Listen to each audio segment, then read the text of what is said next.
Chief O'Brien is in the zone. Odo has transferred Ensign Palmer's back to the Night Watch and reassigned crewman Donark to the Defiant as a member of the security detachment. And Kai wins again. Or does she? Oh. Hey, everybody, welcome to the Seventh Rule with Cirroc Lofton grunting at the thought. Hello. Yeah, Kai wins. She's such a good villain. I hate her so much. I love that you said, she's such a good villain. My name's Ryan T. Husk, and today we are reviewing Deep Space Nine Season 3, Episode 24, Shakaar, or as Cirroc and I like to call it, we like Shakaar. Shakaar that goes boom. We're Tigra and Bunny. No, that's like Cirroc and I. The boom. That's a Ryan thing. That's not a Cirroc and I thing. There are like 4% of you out there that know exactly what I'm talking about. TJ knows. Nobody TJ knows. already Nobody knows that. This is directed by Jonathan West, written by Gordon T. Dawson, and executive story editor was Robert Hewitt Wolf. How are you, man? I'm good. And we like to call it Shakaar. Oh, that's bad. No, that's not better. But that's pretty good. It's pretty good. Shakaar. There you go. Now you got it. It's pretty good. All right. First things first, guys. Especially on YouTube, in the comments below, let us know which song reference is better. First, tell us which ones you recognized. Don't lie. Tell us which one you referenced or you recognized. I got you beat on that. And tell us which one you like better.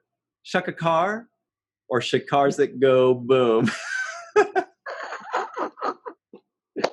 Oh, this is good. This is a great start to this review here. I love it. Well, it's either that or talking Bajoran politics for 50 minutes. No, I prefer this. We can keep making our bid, you know. I'm going to sing mine, you sing yours. We'll just keep doing that. Mm-hmm. Okay. But no, I thought before the end of this episode, we need to come up with two more. I'll put this one in. Ushakar Zulu. Ushakar. Maybe you didn't see the movie. I don't know. I did. No, Shaka Zulu. Right. Shakar Zulu. Yeah, no, I figured that was it. Yeah. Anyway, all right. We can talk about the show. I'm sure a few more will come out organically. Before we get started, though, you did say that it was directed by Jonathan West. I want to give a little background on Jonathan West. Yeah, please. I was wondering if you remembered him. Yeah. I do remember him, and that's because he was our DP for the majority of the show. Really? Good for him. Yeah, so I believe he's in the he is in the DS9 documentary, What We Left Behind. He does a feature in there. But Jonathan West worked alongside us for the majority of the time. The other DP was his name is slipping me right now. He went on to go to Voyager, but his name is slipping me. But Jonathan West was fantastic, did a lot of work with us, along with our camera operator, Chris Cosgrove.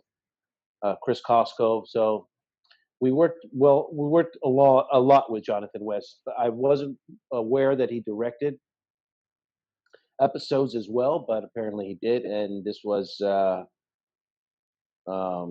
lot to do, especially considering the canyon kind of ridge scenes and stuff that were in this episode. Was it Marvin B. Rush?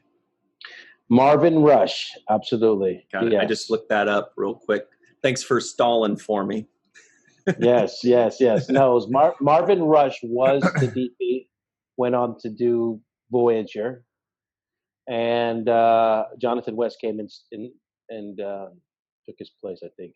I'm not mistaken. Right. So you, and I didn't mean to cut you off there, but you were mentioning shooting in the canyons. That, you're right. That's like both a daunting and difficult task, as well as an exciting and, creatively limitless task almost, Yeah, well, it's complicated in the sense that there's in some ways there's not much you can. There's nowhere to hide stuff because you're looking at such a big landscape, so you have to have your shot set up properly. You also have to be on schedule. You can't be like, we'll go into the night. Yeah, exactly. get No it. night shots. No night shots. So you're waiting for the daybreak, and you're starting right away. The other thing is, with the way that the canyons were, there was a lot of steep hillside, and I can only imagine having to set up shop at an angle at a damn near 45-degree angle, trying to set up all your equipment and get all the shots right. So Right. uh, kudos to Jonathan West. I thought directorially did a pretty good job with this episode. Mm-hmm. I started out a little bit slow for me with the Bajor and political dialogue Mm-hmm. and the back and forth. So it took me a minute to just kind of get warmed up into the story and kind of like the story. Right.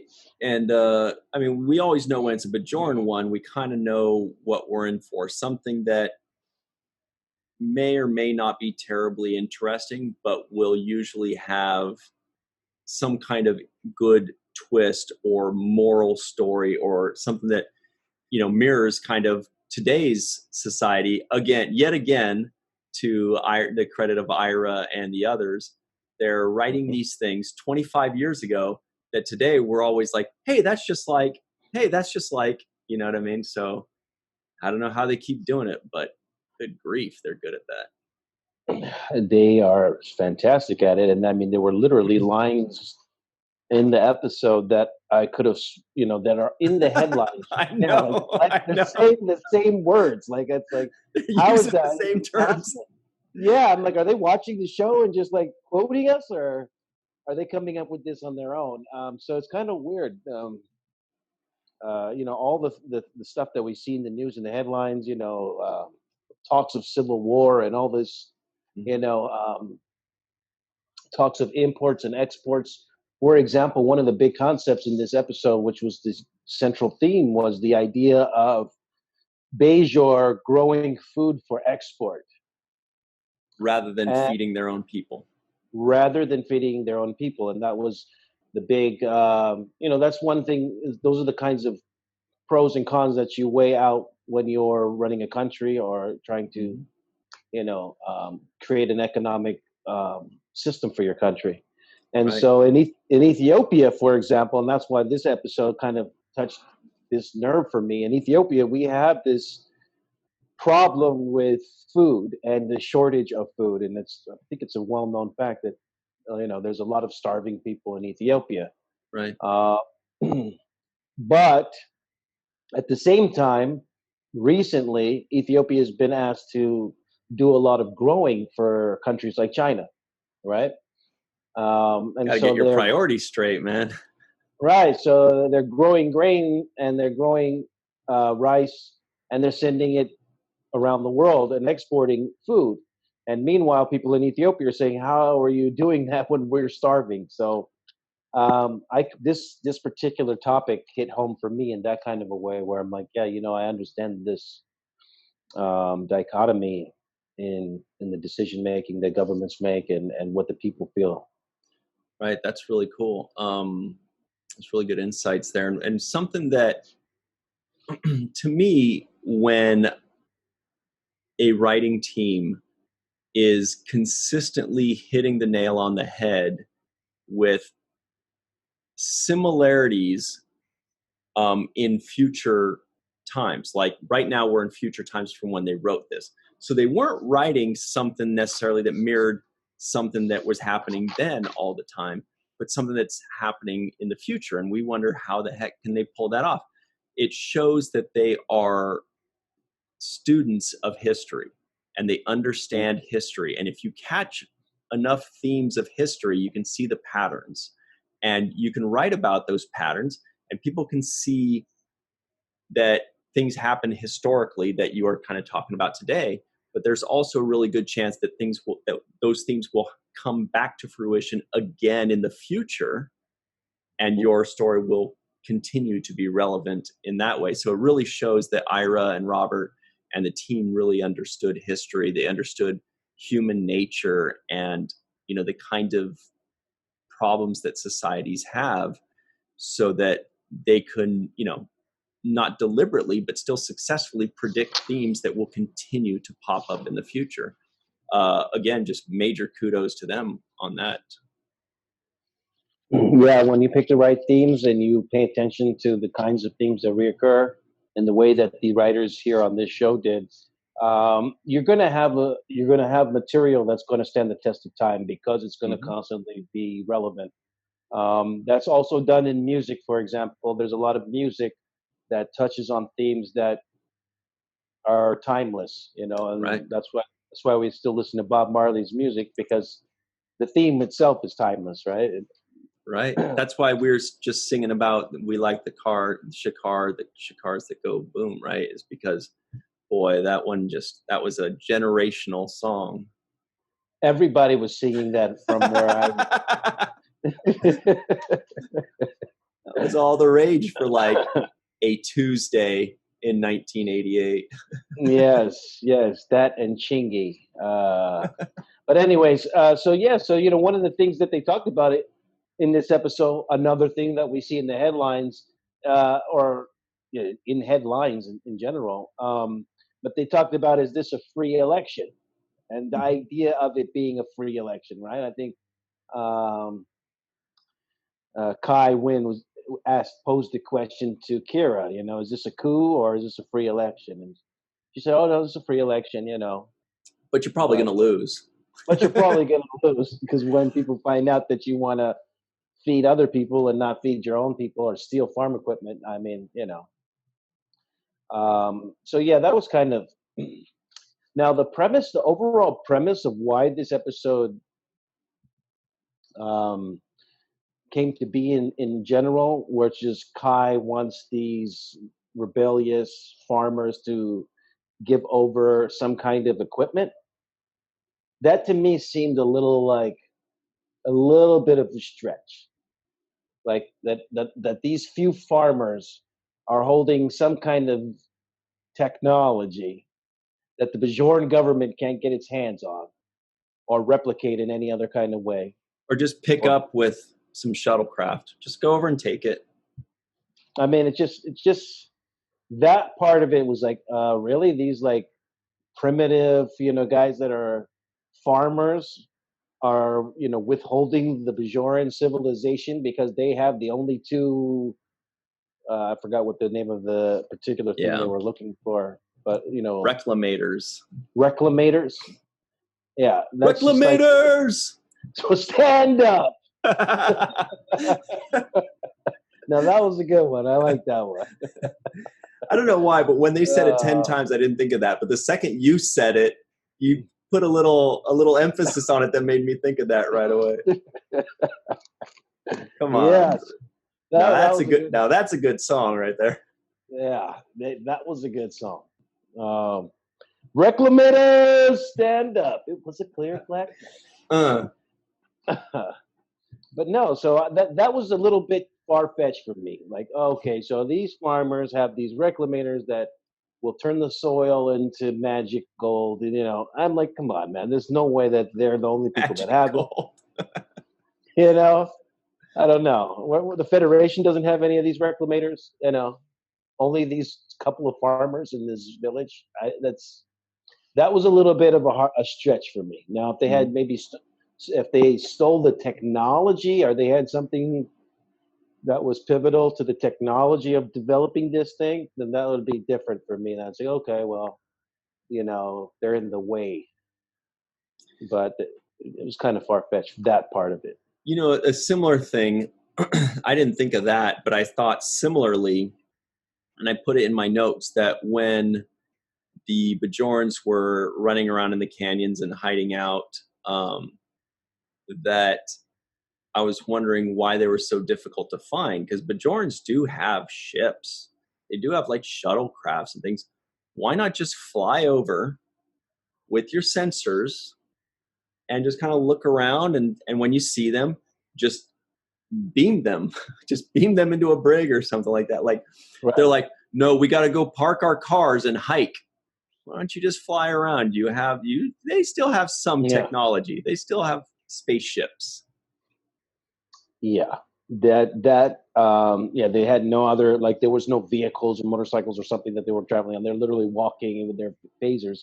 But yeah, that was kind of unbelievable. I thought more. I thought a tunnel situation would have been a better um, hideout / runaway spot for them. Like maybe if they had carved a series of tunnels within the mountains, like the Taliban in Afghanistan or something like that, then Right. it would have been more. It would have been more effective, more believable for me than them running out in the open. Like they think we're 700 feet that way, but let's run over this way. Yeah. It's like, all right. But the overall message wasn't lost on me, and that is the ultimate corruption of Kai Wynn and how ruthless and unscrupulous she is. I actually suspected her for killing the guy that died, who was the head of the Security Council before. Right. They said he died in his sleep in like a heart attack or something, but I almost suspected that she was involved with that. It was the Russians. Right? They might as well have thrown that in there too. Yeah. It was like His name was Callum Aron. Mm-hmm. Died of heart failure in his sleep. Huh, weird. Nobody saw it coming. Drinking some tea, boarding a flight. So yeah, she is so good at being devious and just being maniacal. I hate her so much the minute I see her, which just means she's really doing a great job. Yeah. Kai Ratchet. But then I can't. But then I don't want to listen to her because I hate her so much. So I don't even want to hear the words coming out of her mouth because I know it's all lies and So it's kind of hard to like watch her scenes where she's like, "My child, you stupid child," over and over again. I'm like, she's so belittling. It's so ridiculous. Yeah, she's like, "You're a complete idiot and you're worthless, my child." and that's supposed to make her seem like gracious or magnanimous. Exactly. And so the way she does it is she's just so devious, and which is really great as an actress for Louise Fletcher, Nurse Ratched, right? Uh-huh. Would you be sad if she were not in any episodes ever again? No, but I would like to do a panel with her with all the devious people that we hate, and we've got to get the characters that are most hated, the Goldacotts. Maybe even Jeffrey Combs as Wayoon or Brunt, FCA. Right. And I'd just love to have a kind of a round table with all of them, just kind of telling us how they channel the person that everybody hates so much. And then how are they able to do that? And then we can throw in like Max, just to be like rude, and they're all in like a panel. And then we're like, and all of you are like just characters that we hate. You're so, and Max is like, what? Wait, what did I do? Yeah. You'd be like, why? I thought I was beloved. I thought people liked me. Max, how did you get that much hatred inside of you that people really loathed your character? He's like, I thought I did pretty good, brother. Yeah. But what we did get to see in this episode is Kira kind of kick back and revert to her old militant kind of ways, right? She doesn't waste time. When she sees the opportunity and she's like, "I'm going for it. We're gonna take this route. I'm not gonna play around with this." So she's ready to dive in when it's time, Right. People call that going back to your priors, which is kind of like when something happens, like a catastrophe happens or something, people tend to come together very quickly, right? Mm-hmm. Or they tend to be what they need to be. But then once that settles or they get comfortable or something, they're reminded they're back with their friends or they're back in the place or whatever, then they go back to their priors. They go back to like their roots, Mm-hmm. And she definitely did. And like you said, seamlessly, she just goes right. Suddenly she's just a Bajoran freedom fighter. And she's like, Federation be damned. I don't care the consequences. I'm back with my people. I'm feeling good. They need me. I'm liking this. I haven't showered in 2 weeks, whatever. Yeah, and she's just like, if Kai's looking for a fight, then that's what she's gonna get because I'm ready to give it to her. It's the last time she's gonna lie to me, Mhm. and that was like the final straw where she just lost all sense of reality. Didn't even send word back to Sisko like, "Hey, I'm gonna be out here for a couple of weeks or something." Nothing, no heads up. Just like, all right, let's do it. Pick up the stuff. Let's run. Let's get the guns, and let's dynamite this place. Like, all right. You say so many things that like trigger thoughts and memories. Like when you say run and gun, I just start thinking basketball. When you say dynamite, you know what I start thinking of when you say dynamite. But they're actually No, remaking that. what do you think? Nothing, Oh, blowing stuff up. okay. Uh, dynamite. We are going to go to our break right now. Before we do, though, guys, if you're enjoying our show, please consider going to patreon.com/the seventh rule, becoming part of our team. It only takes $1. One buck bukai is all it takes. And we really appreciate it. If you don't have any money to spare, we totally understand. Just hit subscribe and hit the Gabriel Bell icon for notifications. And that's as good as gold for us. And share this video, tell your friends. So we are going to take a quick break, and it's seriously quick. And then when we come back, we'll talk about the trivioids and a little bit more of this white knuckle action episode on the seventh rule.